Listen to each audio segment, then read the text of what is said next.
भारतीय बौद्ध महासभा एवं विश्व शांति दूत महाबोधि बुद्ध विहार शांतिनगर सूरत के तत्वाधान में आषाढ़ी पूर्णिमा के पावन अवसर पर बुधवार से वर्षावास धम्म प्रवचन मालिका 2026 का शुभारंभ श्रद्धापूर्वक किया गया। यह धम्म प्रवचन मालिका प्रतिदिन साय 4 बजे से 5 बजे तक आयोजित होगी, जो अश्विनी पूर्णिमा 25 सितंबर तक निरंतर चलेगी। विश्व शांति दूत महाबोधि बुद्ध विहार के संस्थापक अध्यक्ष, दर्दी सेवा समिति के अध्यक्ष तथा आरपीआई के गुजरात प्रदेश सचिव सुभाष पी जाडे ने बताया कि वर्षावास धम्म प्रवचन मालिका का शुभारंभ पूज्य भदंत धम्म रक्षित महाथेरो के कर कमलों से हुआ। कार्यक्रम में प्रमुख मार्गदर्शक धम्म सेवक भास्कर वानखेड़े प्रतिदिन धम्म प्रवचनों का वाचन करेंगे। उद्घाटन समारोह में उत्तरायण के पूर्व सरपंच एवं गुजरात लघुमती वार्ड के पूर्व सदस्य काशीनाथ सिरसाट, पूर्व पार्षद सुरेश भाई सोनवने, दिलीप सिरसाट, आशाबेन मंगले, भारतीय बौद्ध महासभा गुजरात प्रदेश के उपाध्यक्ष शेषराव खरात तथा बौद्ध समाज के अध्यक्ष राजेश सूर्यवंशी, सुभाष धुरंधर विशेष अतिथि के रूप में उपस्थित रहे।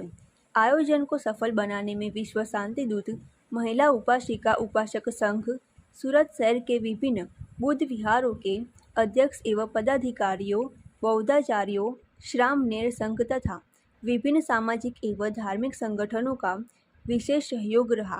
अंत में आयोजन समिति के श्री कृष्ण वानखेड़े तथा अध्यक्ष सुभाष पी जाडे ने सभी अतिथियों, उपासक उपासियों एवं सहयोगी संस्थाओं के प्रति आभार व्यक्त करते हुए अधिक से अधिक श्रद्धालुओं से वर्षावास धम्म प्रवचन मालिका में नियमित सहभागिता करने का आह्वान किया। जी, परिचय के साथ में आज के कार्यक्रम के विषय में बताइए। भारतीय संस्कृति में आज के दिन का क्या विशेष महत्व है, इसके बारे में बताइए।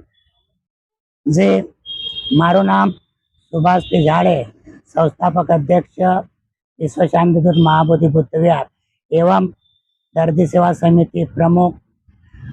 આજનો વિષય એવું છે કે આજે આષાઢી પૂનમ એટલે વર્ષાવાસ પ્રારંભના નિમિત્તે વિશ્વ શાંતિદૂત મહાબોધિ બુદ્ધ વિહાર ખાતે વર્ષાવાસ પ્રારંભની શરૂઆત કરી રહ્યા છે।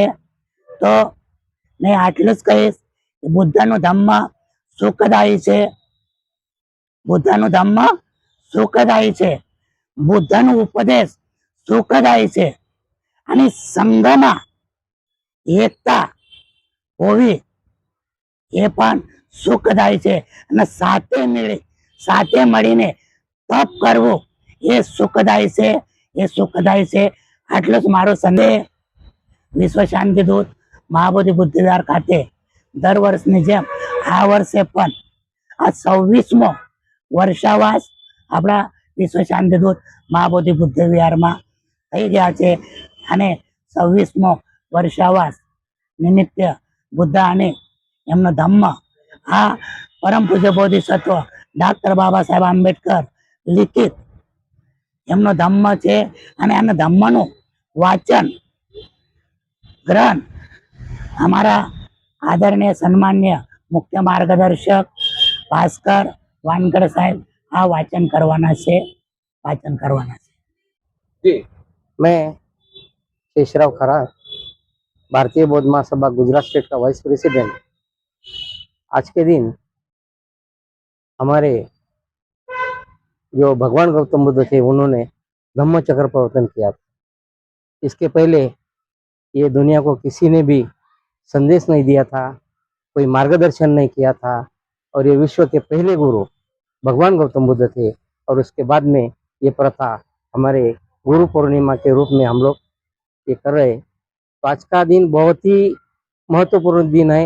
2500 साल पहले इसकी स्टार्टिंग हुई थी और आज पूरे विश्व के अंदर भगवान गौतम बुद्ध का धम्म इतने जोर से फैल रहा है जिसकी कोई हद नहीं, क्योंकि इसके अंदर नीतिमत्ता और जो उसका जो मूल पाया है, मूल ढांचा है, बहुत ही सच्चाई पे आधारित है। इसी वजह से पूरी दुनिया के अंदर, पूरे विश्व के अंदर आज बौद्ध धम्म फैल रहा है। मैं इस उपलक्ष्य में ज़्यादा नहीं कहूँगा, लेकिन सूरत वासियों को एक संदेश देना चाहता हूँ कि भाई बाबा साहब आंबेडकर ने हमें एक संदेश दिया था, शिका, संघटित व्हा आणि संघर्ष करा। मराठी में कहा था शिका, हम लोग पढ़ ले, संगठित बनो। तो मैं सूरत के सभी भाइयों को यही संदेश देना चाहता हूँ कि कम से कम ये धार्मिक माध्यम से संगठित हो जाओ, अलग अलग संगठन मत करो। और धम्म का कारवा हमारे धर्मगुरु भी यहाँ खड़े हैं, उनके हस्तक में हम लोग चलाएंगे और चलता रहेगा। तो मैं इतना ही कहूंगा कि जो भगवान गौतम बुद्ध का जो इतना अच्छा हमें जो मिला है वो दुनिया को हमें देना है। और मैं सुभाष भाई झाड़े का एक बार ये सुभाष भाई झाड़े का मैं एक बार ये करता हूँ कि उन्होंने खरेखर ये पूरे सूरत के अंदर एक चालना, एक आदर्श दिया है।